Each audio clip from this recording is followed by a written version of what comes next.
Hays, nakakapagod no?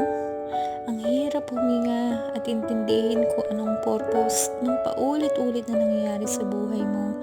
Kung bakit laging mabigat ang pagsubok sa'yo, gayon di ka naman nagkulang na solusyonan lahat ng problema. Parang hindi natatapos, imbis na gumaan, parang lalong bumibigat. Imbis na bumabaw, lalong lumalalim. Minsan naisip ko na rin sumuko, pero sabi ko sa sarili ko, wag.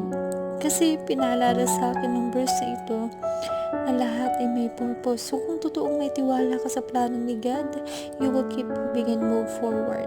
Gaya ni Jesus sa gitna ng Kalbaryo, nanatili siyang matatag.